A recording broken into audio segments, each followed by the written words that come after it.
All right, good evening, everybody. Thank you so much for joining us. This is part 2 of our series on the U.S. History LEAP test. And once again, I'm joined by my colleague, Mr. Ray, and we're going to go over the second session. We'll see how far we get of topics that you could find on the U.S. History LEAP test. For those that did not see it last night, we're doing this using images and potentially political cartoons you could find on the LEAP test.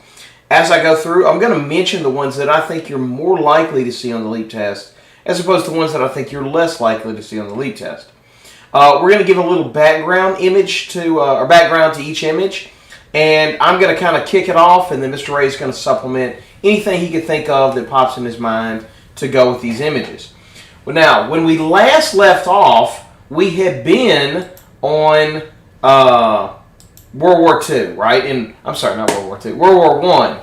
And World War I has reached its crescendo, right? Trench warfare happened, Germany gives up, the Allied forces meet together, and they all decide to give Germany heavy war reparations. And of course, they're in absolute disarray over in Germany. The League of Nations is created, but the United States is not part of it, which brings into question, of course, you can see the keystone being the U.S. Can the League of Nations work without the United States? And we'll talk about that in just a minute. And then, again, Germany is just left in absolute ruin. Now, what often happens in a lot of these situations, particularly in life, it's a scenario where all the big dogs in the planet have pretty much knocked each other up, right? Knocked each other out. England, France is in shambles. England's had heavy bombardment. Germany is in shambles. And it kind of leaves the United States as the lone superpower in the world. Russia, we talked about, in the middle of the war had to drop out because they had a revolution with Vladimir Lenin. So it really puts the United States in a good position economically. And of course, this is the area that we refer to as the Roaring Twenties. The economy is booming. Society is making these big progressive movements. You have the Betty Boop, what were they called? The Flappers. Flappers come along. Mm-hmm. Women's lib is starting to really pick up. And Harlem Renaissance, all that stuff. Of course, it's images of the Harlem Renaissance, but it's really a big cultural and economic shift in the U.S. Yeah, absolutely. One thing I wanted to point out as well is if you remember whenever the United States gets involved in World War I, it is extremely late. It's 1919, I believe, that they get involved, and 1920 is whenever everything finally wraps up. Right. So it like Mr. Waldrop was saying, it puts the United States in a position where they didn't have to spend too much money. And if you remember, a majority of the fighting in World War I happened in Eastern and Western Europe. So the United States is in this position to succeed not only economically but socially. And a lot of times whenever you're succeeding economically, you're not more or less worried about economics, you're worried about social change and reform. So that's what's going to kind of kick off this whole time period, at least. That's right. Okay, now, with the advent of the Roaring Twenties, right, society is booming, everything looks like, whatever we bet on, we're coming up heads every time, right? And with this innovation, this explosion of the economy comes big city innovation. Right? Cities are growing and they're changing like never before. And one of the things we have to talk about is some of these big city innovations. One of the first major breakthroughs is in the form of transportation. We go from basically just horses to, you have horse and buggy, which eventually will culminate into the omnibus, which is like a giant horse-driven carriage that could load up a lot of people. You're going to start having the L trains and the subways. They're going to emerge out of this era. Of course, it's the New York subway. Skyscrapers begin to appear, right? This is the era in which, like, the Empire State Building, which that's actually an image of the Empire State Building. But the Empire State Building is built, these massive skyscrapers. But with it comes big skyscraper problems, right? What happens if there's a fire on floor 20 and you're stuck on floor 40? Well, then everybody above 420 is having a real bad day. And of course, we don't have the same safety inspection that we have today. So fires inside of buildings were not all that uncommon. There was also problems with disease. You know, they're overcrowding these big tenement houses and these big skyscrapers. So it brings with it unique problems. This is also the era that the light bulb was invented, kind of by Edison, sort of. If I remember correctly, the guy's last name was Howard. Well, and so there's that. There's the Nikola Tesla angle. Alexander Graham Bell is going to come up with the telephone. So a lot of big city innovation comes along, and a lot of social progress. And part of this is going to come the temperance movement. Now, this is one of these weird political movements that's going to directly lead to a change in our Constitution, where we literally go in and pass a constitutional amendment to ban alcohol.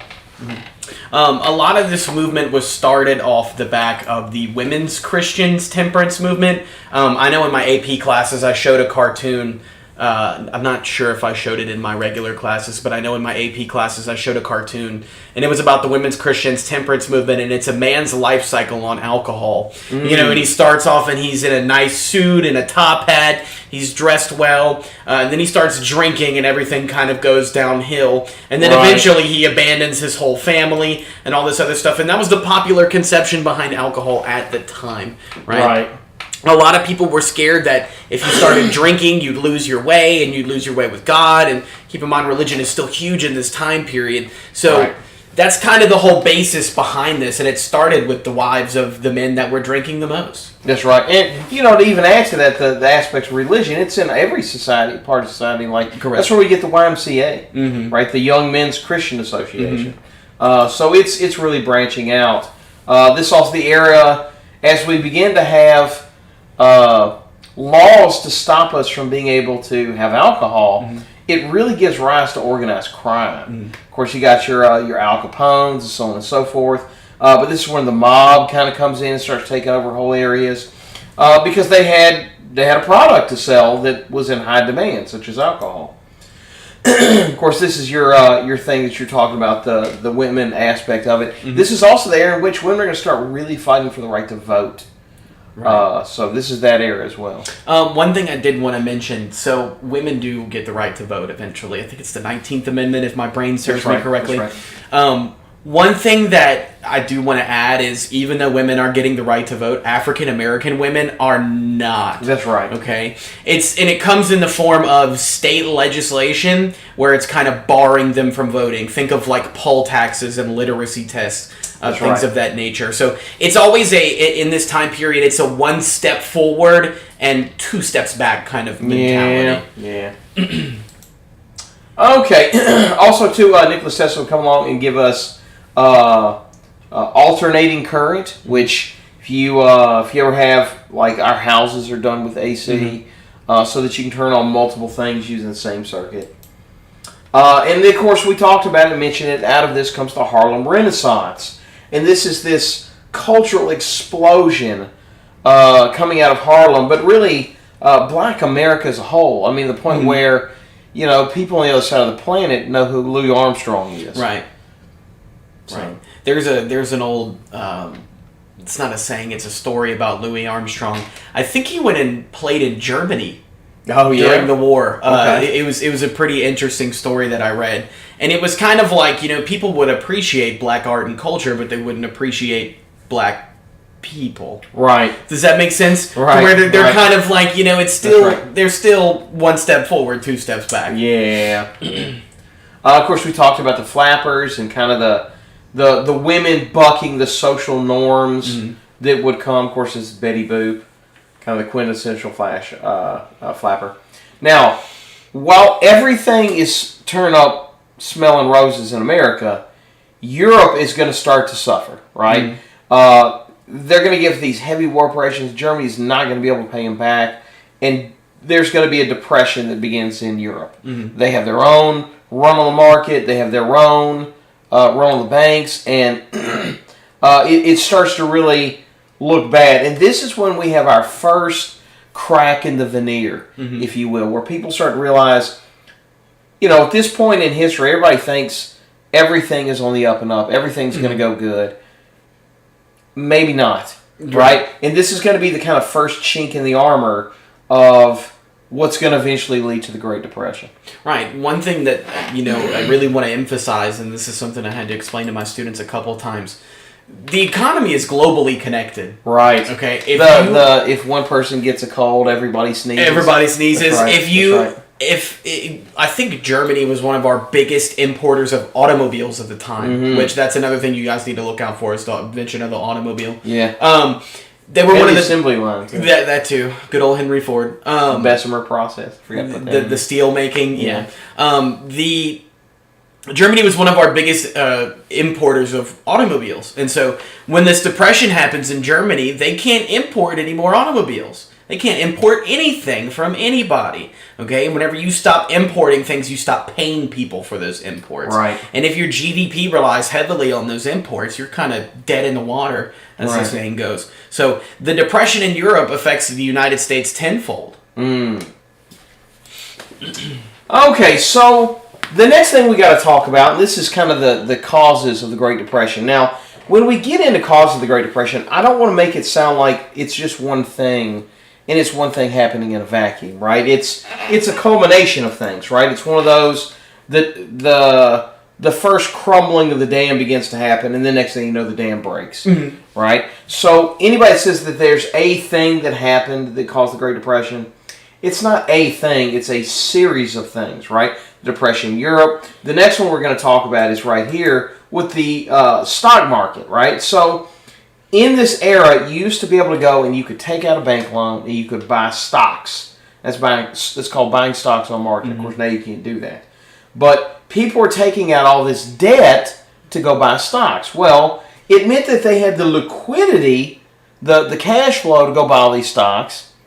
But the con to it is, if the stock goes belly up, it's not that you have no money. Now you have negative money. Right? So what you're going to see when there becomes a run on the market and the stock market crashes, and I want to point this out too, it's one of those it's not a slow gradual thing. When people begin to panic that the stock market is going to collapse, it's like a weekend. It's one of those, it begins on, I think, the Tuesday, and by the next week, it's like the game's over. Completely gone. Right? Yeah. And they're doing everything they can. All these investors are buying stocks and trying to pump them up to make it look like the economy's going good. It doesn't work. Everybody's making a run on the stock market at the same time.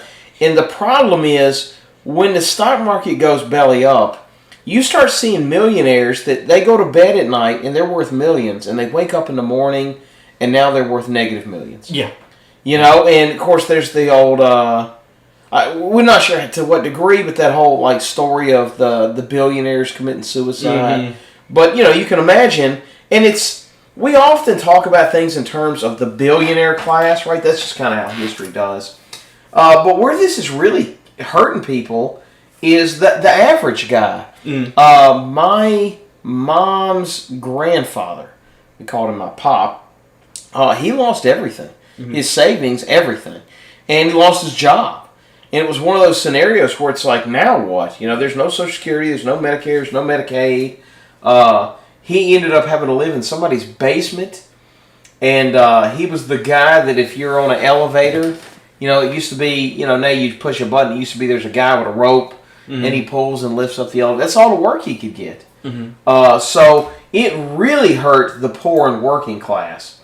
And in addition to that, once the run on the market happens, everybody starts panicking that, hey, this could be a problem with the banks. And then there becomes a run on the banks.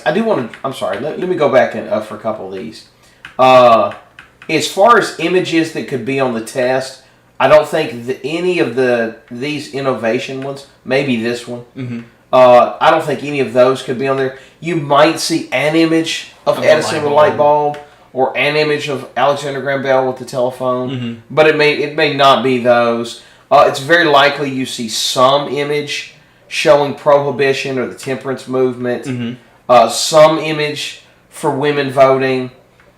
some image for the Harlem Renaissance. But again, when I'm talking about it, there's so many hundreds to pick from. It could be any of them. And then the Depression Europe. This is one that you could see, right? I have seen one like this talking about how we pumped up the stock market till it popped. This is another one. There's several for the bank collapse. This one is actually the cover to a Ken Burns film. The Dust Bowl. Yeah, the Dust Bowl. But going along at the same time, we started carrying a drought in the Midwest.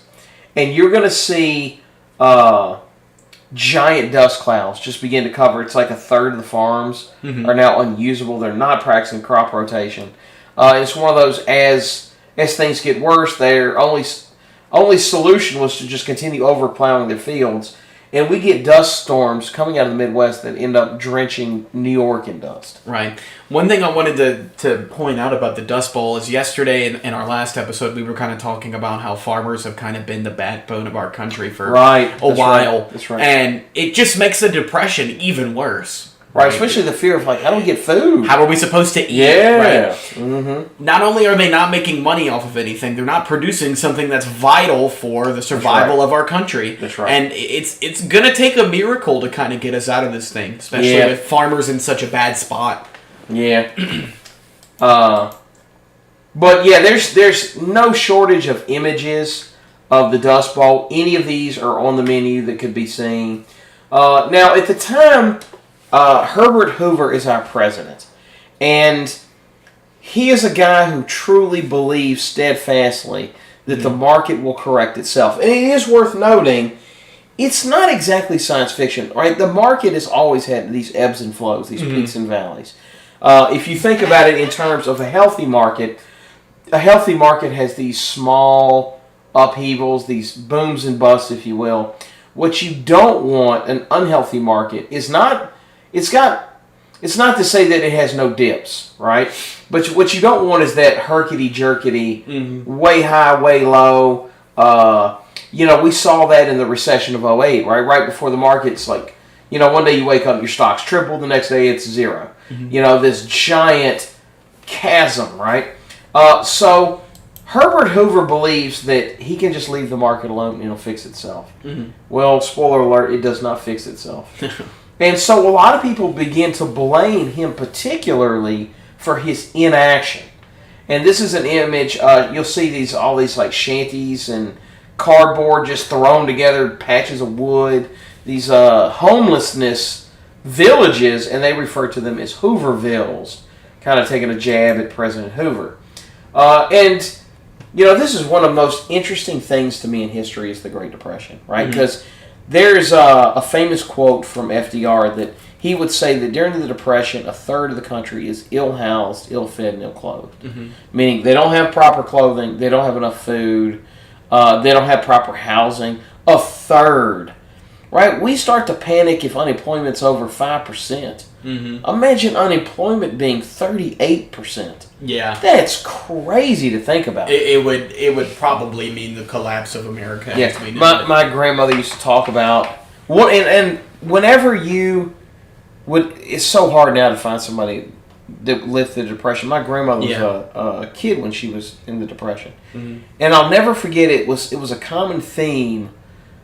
Anytime I talk to somebody that survived the Depression, is they would always end it with, and that's just the way it was. And she would talk about how she'd go to school and nearly half the students at her school didn't have shoes. Yeah. They showed up to school barefoot. Or with cardboard strapped to their feet. And she'd go, well, that's just the way it was. Yeah. That's just how it was. Well, it was their reality. What else did they know? Right. And it again, the psychological aspect, right? How do you overcome something of that kind of desolation? People are now having to have these bread lines. They're having to go to the government for just basically free food. It's that or starve to death. And there's the psychological aspect of it too, right? Like, these people are starting to feel like their life is over. Their livelihood is over. If you go from being a mechanic to sitting in a bread line, you feel disheartened and disappointed with yourself. So Herbert Hoover loses his re-election bid.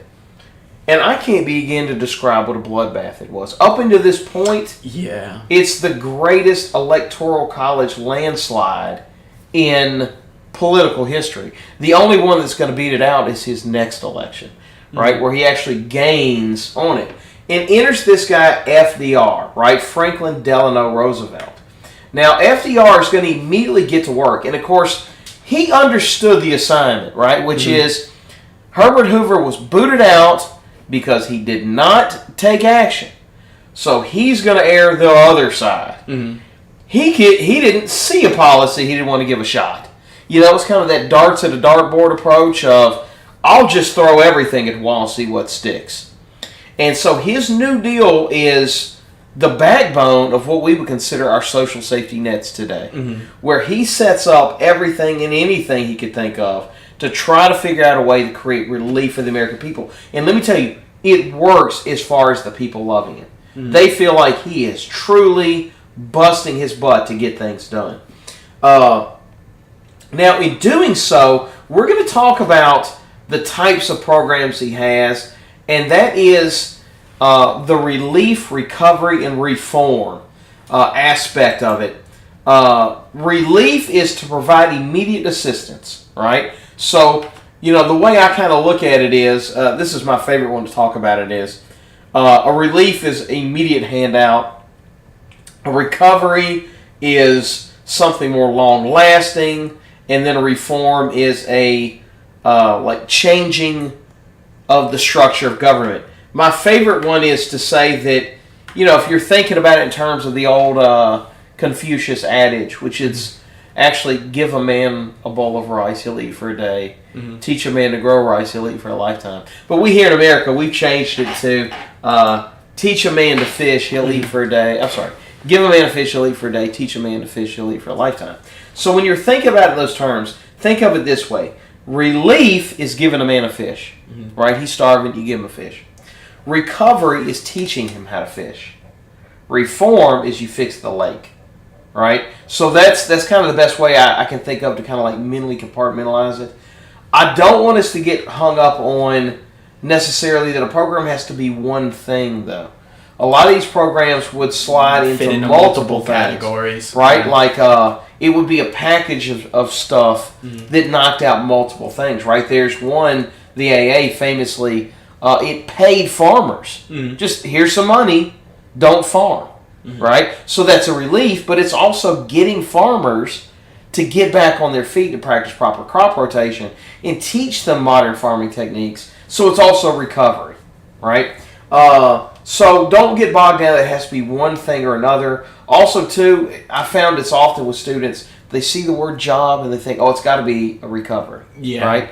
If it's a job where it's like, hey, we're going to create jobs for, one of them was musicians, or another one's like artists, or a theater production. So the government's basically giving people a temporary job to put on a play.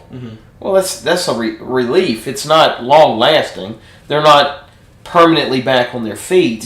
But you know, so don't think necessarily if the job is temporarily a job, then it's still a relief. You have to look at the longevity and the permanence of each exact program. Like Social Security, that's 100% reform. Okay? I mean, it changes the nature of the way the government deals with the citizens. Because Social Security is still around today. Now, whether the argument if it's going to last long or not, that's a debate for another day. I may be 85. No comment on the Social Security thing.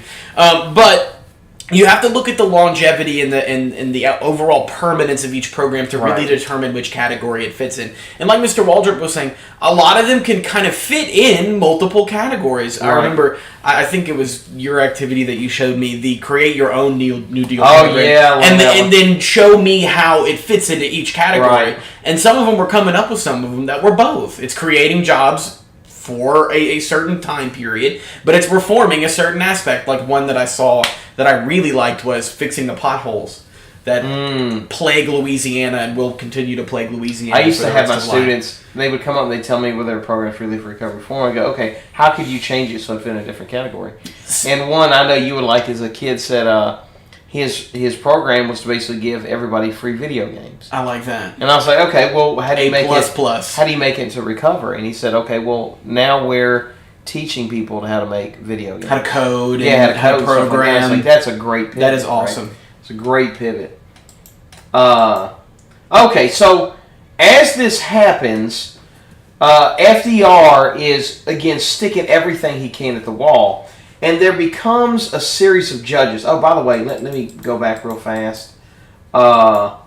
Images of the Depression could definitely be on the test. Which images? No telling. There's hundreds. I'm gonna go ahead and say if it looks really rough and poverty-esque, yeah, it's the Depression. Probably the Depression. Right. Just like we always have the old adage: if it's about the Cold War, it's about containing communism. Right. Same thing here. Right. It's if they look poor and it looks like it's in America, it's the Depression. Right. 100%. So during this era, the FDR administration he has got a supermajority in Congress. He's got a supermajority in both the House and the Senate. Anything this guy asks for, there's an expression called rubber stamping, where it's just a formality. They go through the vote. Hey, look, Big Daddy FDR asked for it. We're giving it to him, right? Because even Congress, they're worried about their jobs, right? Mm-hmm. They understand the assignment situationally. But you got to realize the Supreme Court, they're not bound to political influence. No. Right? They can just do as they please, as they see fit within the law. And at the time, you have 4 judges that are siding with his New Deal programs. And then you have 3 judges that are siding with the New Deal programs. You have 4 that are not. And they're affectionately referred to as the 4 horsemen. And the funny thing is, one of them keeps saying in his dissent that he agrees with the program. He just doesn't think it's constitutional, right? And you can kind of understand his argument, right? There's nothing in the Constitution that says the federal government can collect tax dollars and just give it to farmers, right? That's not in the Constitution. So FDR, this is his one big blemish, at least at the time. We'll talk about Japanese internment. So, at the time, his big blemish is he decides he wants to pack the Supreme Court.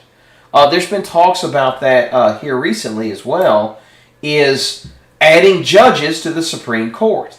Mm-hmm. So his solution is he wants to add more judges to the court and create term limits.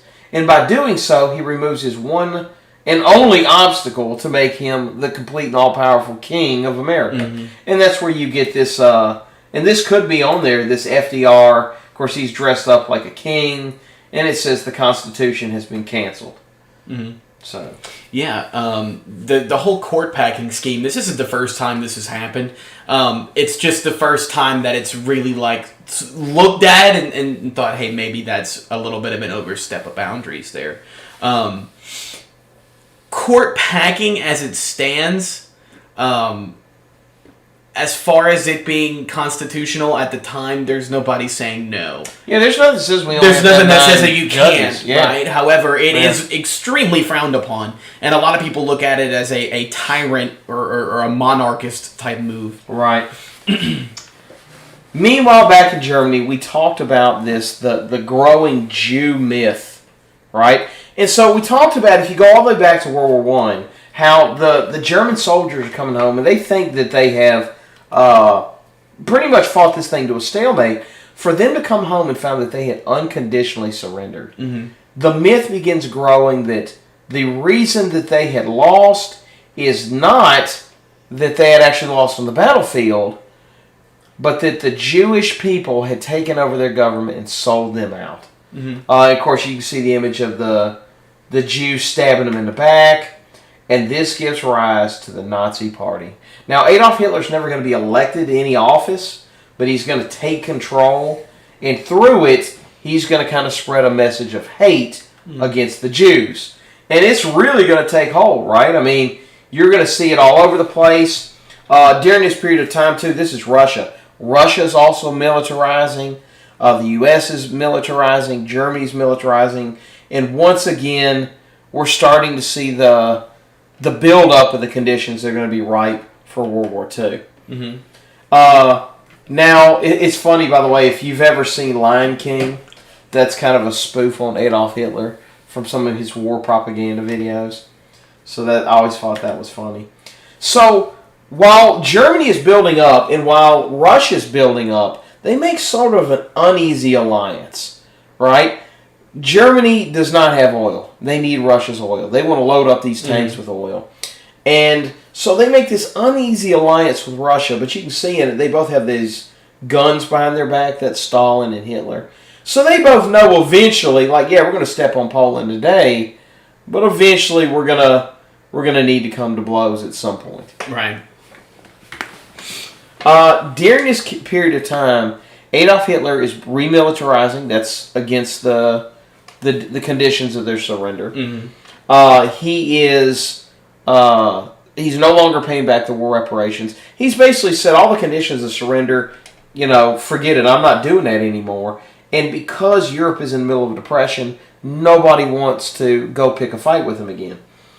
And so this is a political cartoon from Dr. Seuss, and this is The Appeaser. This one could be on the test, too, by the way. Mm-hmm. So could this one. This one could also be on the test. But it's basically talking about, this begins the era of appeasement, where Hitler will take a little land like the Rhineland or Austria, or he'll remilitarize. Sudetenland, he'll take that. And the whole time that's going on, he's like, all right, I'm going to take this land, and I'm going to stop here. And they're like, all right, well, I guess he gets to take that land. And he take a little bit more land. Mm-hmm. He's like, all right, well, that's my last time. That's one more lollipop analogy. Yeah, and so, it creates this scenario where they're building a monster. And, Dr. Seuss' problem was, look, eventually this monster is going to get so big, it's going to come after us. And obviously he starts attacking Europe, right? Mm-hmm. War breaks out in Europe. And again, the United States is staying out of it. Mm. And, of course, you can see Dr. Seuss talking about, like, look, you're letting them beat up Europe. What happens when Europe's done? You can see the Hitler Nazi bird over here. And the Hitler Nazi bird is about to finish off England. Mm. And here comes America, like, hey, don't worry about it. This is another one where talking about appeasement, So, back to the last cartoon, Dr. Seuss is really trying to drive, the one after that one, this one. Dr. Seuss is really trying to drive home the passiveness of America, okay? Right. Because for all intents and purposes, as Mr. Waldrop was mentioning, and if England goes, the only place west is America, right? I mean, we're across an ocean, but we've seen during World War I that Germany's not afraid to send submarines across an ocean. They're not afraid to send an army across an ocean. And they will do it if they're given the chance. Seuss cartoons, I've seen a ton of them, especially whenever you look over the curriculum for U.S. history. They pop up everywhere. And he has a very distinct style, too. Yeah. So you'll notice it looks like a lot of his children's books, but they have more mature themes. Right. So be sure to be careful and look for those Dr. Seuss cartoons as well. Okay, so it all begins when Germany decides to invade Poland. This will be the kind of unofficial kickoff of World War II. When he remilitarized Austria, everybody kind of saw it as, they kind of saw themselves as Germany anyway, let it happen. Same with the Rhineland and, all that stuff. When he takes Poland, that's when it's like, okay, this guy cannot be appeased anymore. War breaks out. And so once again, we draw allies. Now, starting with the Allied powers is going to be the United Kingdom and France, and sort of the United States. We're going to talk about that later, but really it's the heavy players are England and France. The Soviet Union, again, remember they started off helping out Hitler. They're going to kind of, when Hitler stabs them back, we'll talk about that in a second, they're going to become a major player for the Allied powers. Meanwhile, over in the Axis powers, you've got Germany, you've got Italy, you've got Japan, right? So those are going to be the kind of traditional powers that are going to duke it out. Okay, so if you remember in France, they had their cannons, and that was an epic disaster, right? The Big Bertha mega cannon just made short work of them. So they come up with this new thing called the Maginot Line. And the Maginot Line is this giant wall filled with these giant heavy fortifications, these massive gun turret towers, things like that, right? Well, Hitler sees, and of course, if you look right here at the bottom, there's kind of a secret way in through what is known as the Ardennes Forest. And it had been believed that Hitler couldn't come in that way because how's he going to get his tanks through a forest? Surprise, right? He figured it out. Yeah, he gets it through. He figures it out. He figures it out, right? So he comes in behind the Maginot Line, right? So here he is, he's coming in. And so when he engages France, he's on the inside side of the Maginot Line.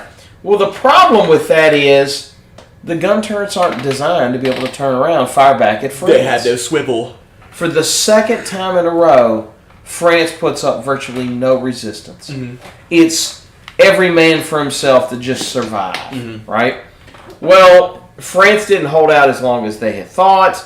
England is not really prepared yet. And before you know it, they have the English and the Allied forces pushed all the way back up to the coast.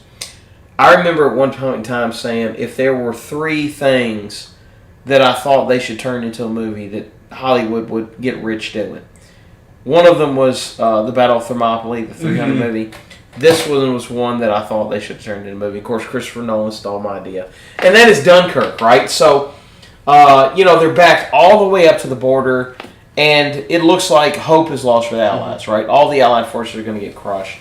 And people in England, hearing the radio, just hop on boats. I'm talking regular yachts and sailboats. Civilian boats. Civilians, right? Without any real organization, they jump to the call to action.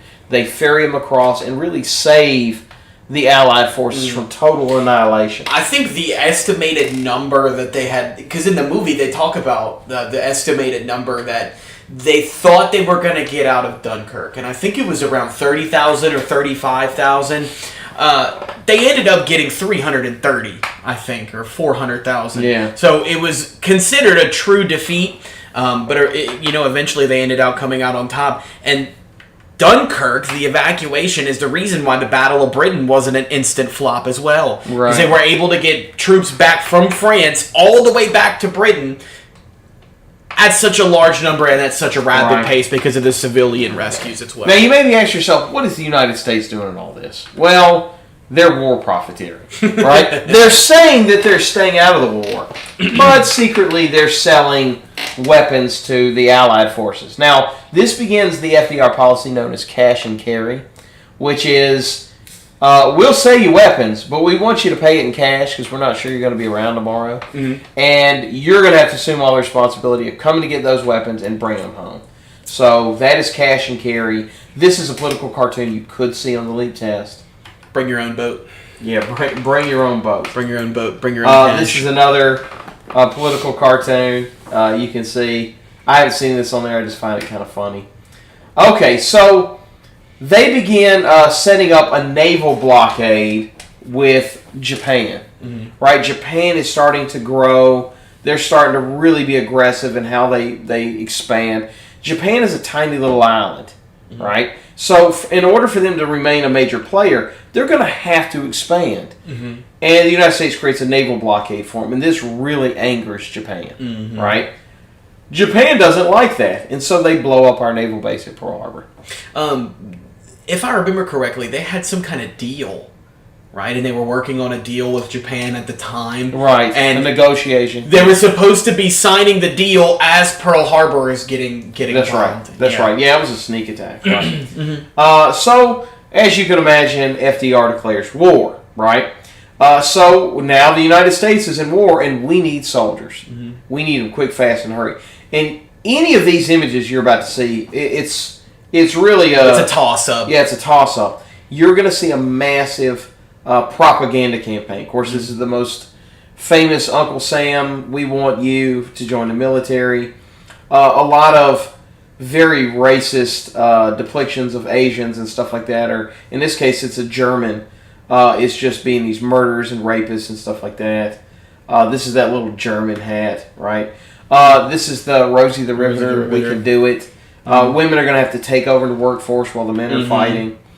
My daddy bought me a government bond. They're going to sell Liberty bonds, right? Which is basically a loan you're giving to the government so that they have the liquidity to build tanks and planes and blah, blah, blah, blah, blah. Of course, this is the one I was saying about the over-the-top racist depiction of course, he looks like a vampire. And by the way, I've seen a lot of these images myself. They have them at the museum in New York. Oh, very fun. There's a lot of government don't talk about the government or the war effort. Well, it's, if I remember correctly, they do it with, it's like half espionage and then half, you can't speak about the government in any kind of way. Car sharing, ride sharing. You know, when you ride alone, you ride with. My class has got a kick out of that one. Yeah. These are more trying to get you to buy government bonds. Mm-hmm. They start asking people to ration food with victory gardens. Mm-hmm. So that becomes a big thing. You plant your own food and grow it, so they have more food. You are allotted a certain number of tickets each month for for luxury items, which were pretty much meat products, things that you can use to make rubber items, flour, eggs, anything that was high in protein would be ration ticketed. And it was because we need all of that stuff to go overseas. Okay, these people aren't eating a ton. Whenever they do eat, they need food that's high in protein. That's right. And of course, this is also going to fundamentally change the role of women.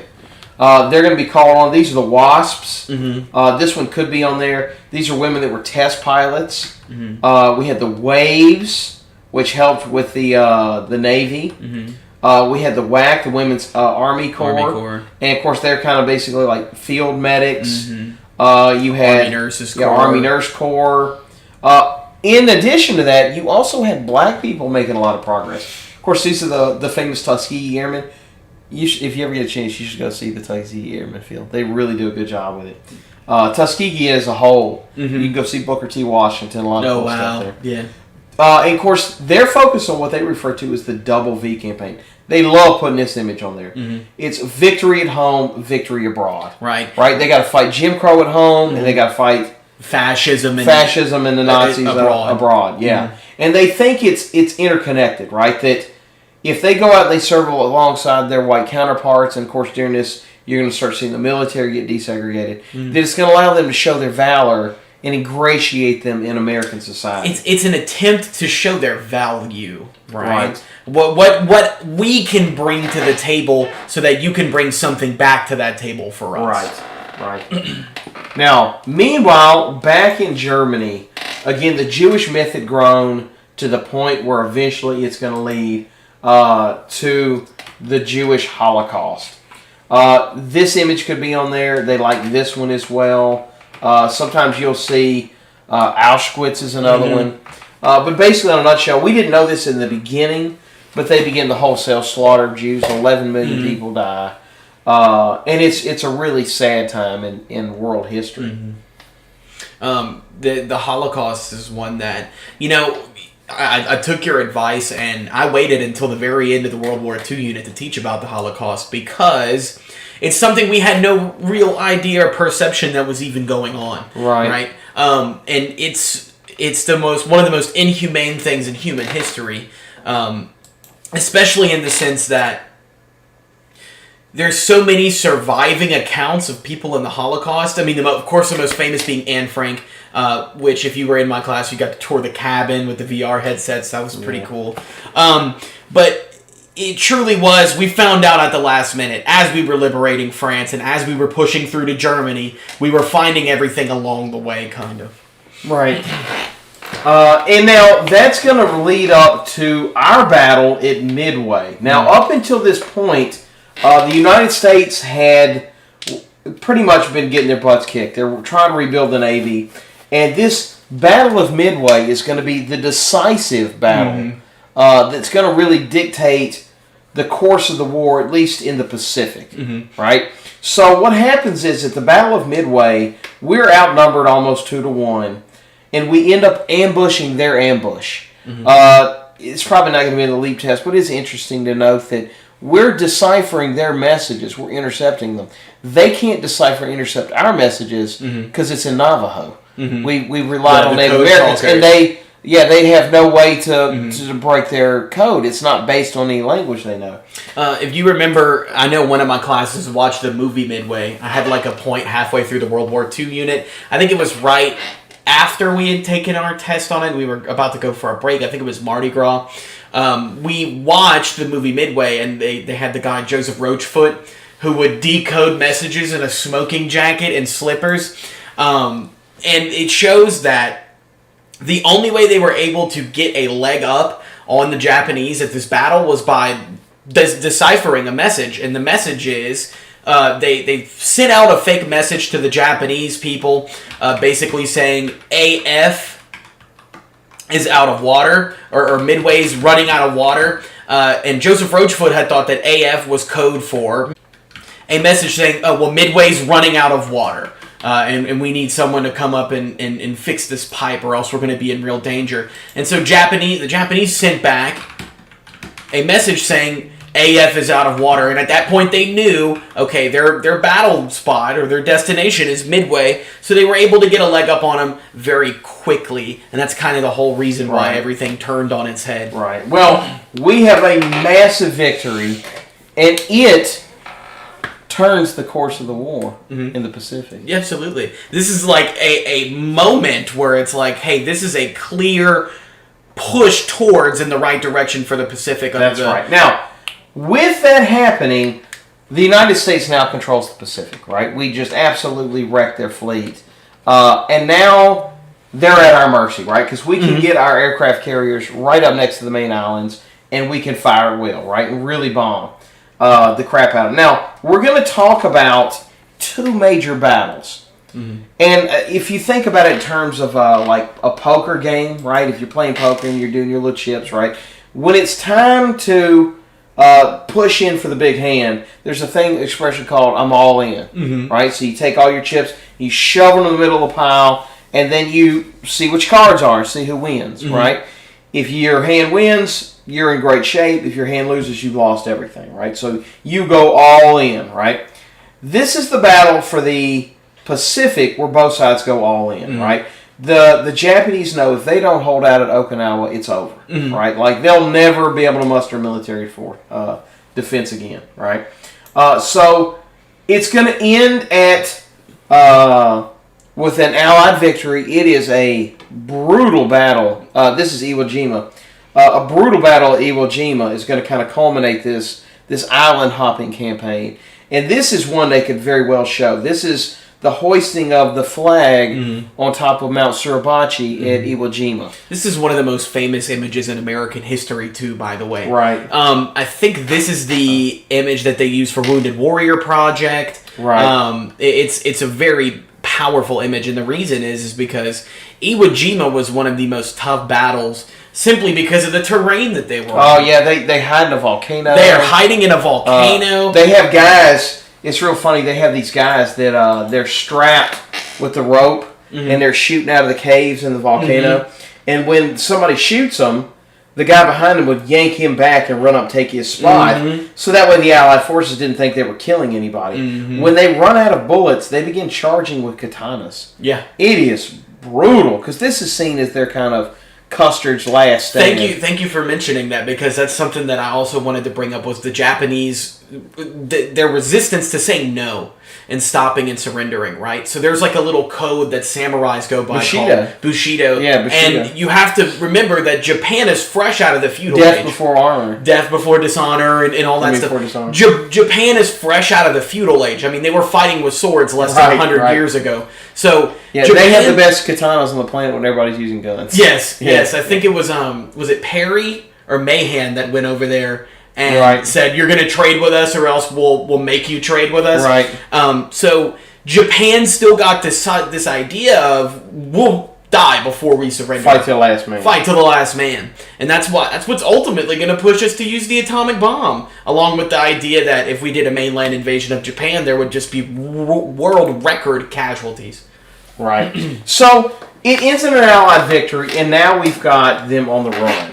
And there becomes this problem for them of, like, what do we do? By the way, I'll tell you a little funny story. When I went to New York, D.C., I had no idea. I thought this statue, there's a statue, a real beautiful statue of this. It's in commemoration of our victory at World War II. I thought the statue, the soldiers were life-size. And it's not. That thing is massive. Like, you wouldn't even come up to their kneecap if they were on the ground. Of course, they're up on a pillar. I had no idea how big it was, but it's a beautiful memorial for them. I gotta make that New York trip. Oh, it's so gotta make that so New York good. trip. So at this point, the Japanese are hunkered down. Mm-hmm. We don't know how we're going to get them to surrender, and there becomes this raging debate of what to do. Now, it's around this time FDR dies in office. He's gonna win re-election and be president 4 terms. He literally is president until he dies of old age. So he dies in office, and the guy that takes over is Harry S. Truman. Mm-hmm. Now, Truman, one of the things you got to understand, the role of vice president is often whatever the president feels like his role being, right? He may have no role at all. And Truman is the kind of guy that's like, he's completely left out in the cold. Mm-hmm. When he takes over, he doesn't even know that we have the atomic bomb.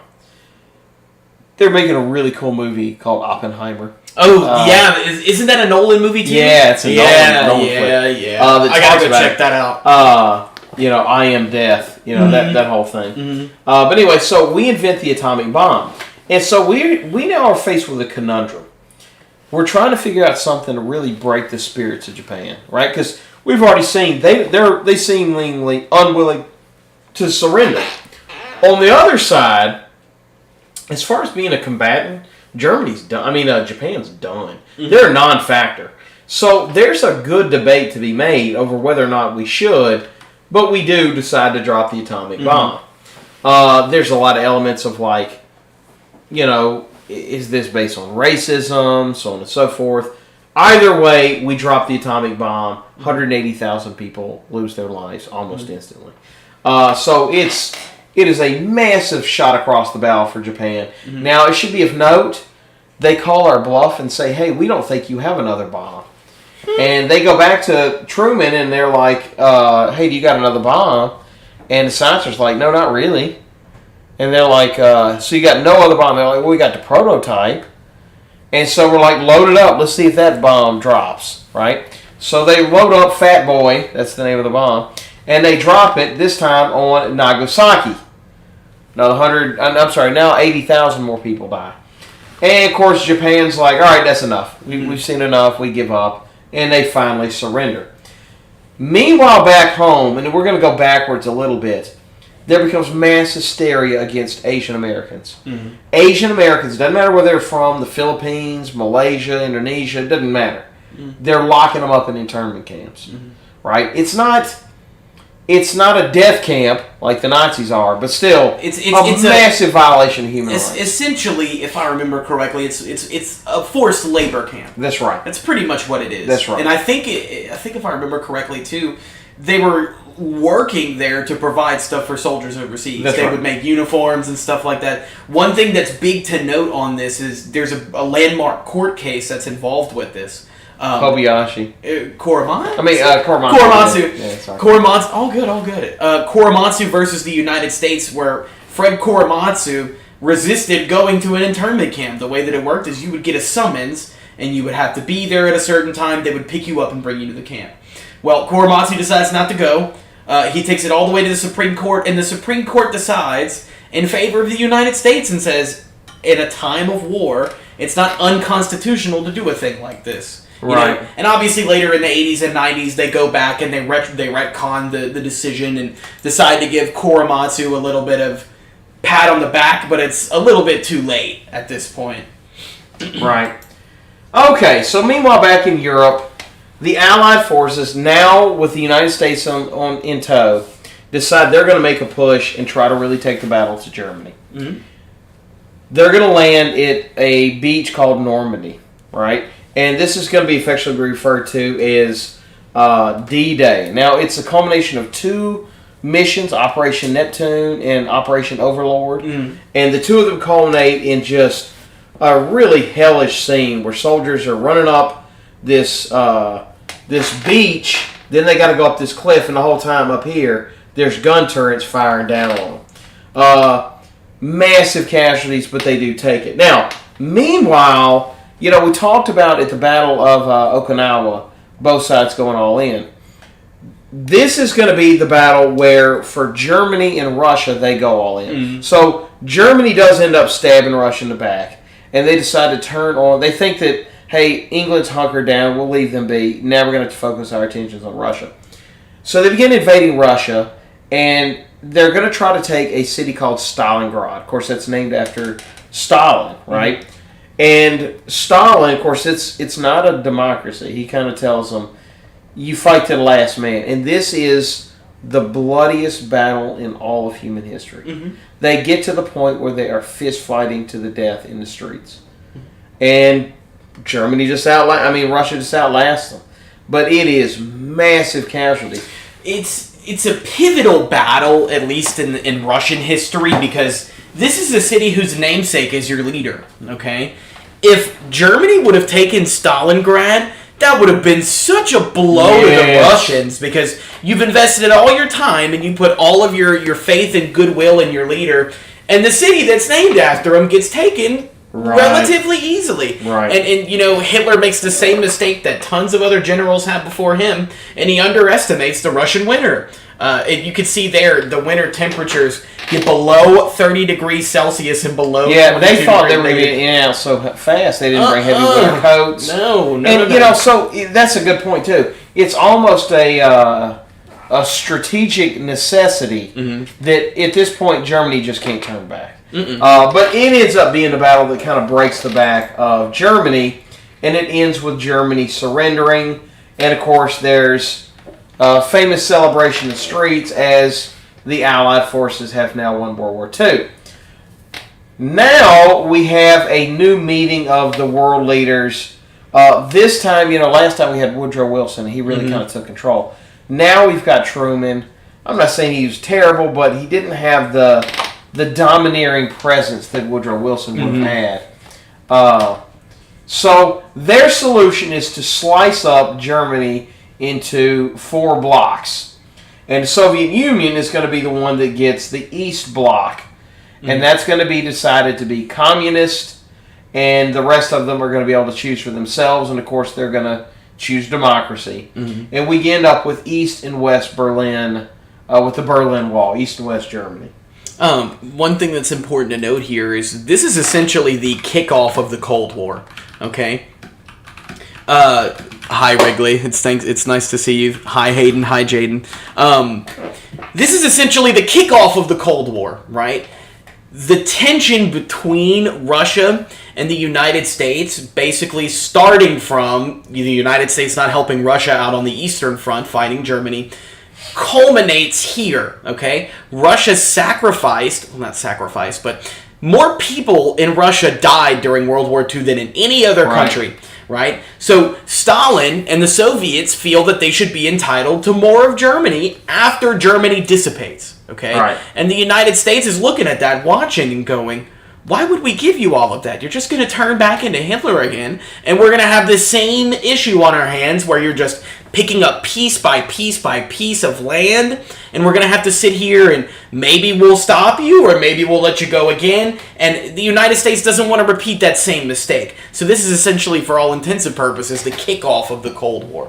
Right. And it should also set up, or point out that this sets up what will eventually become this great experiment of capitalism versus communism, right? Which one wins out in Germany? They're going to erect a giant wall to split the two up, and this also begins the kind of battle, not just in Germany, but on the planet scale of capitalism versus communism, Russia versus the USSR, and, U.S. versus the USSR, and whether or not which one would have the greater sphere of influence. And that's going to begin the Cold War, containment policy, everything that we're going to talk about.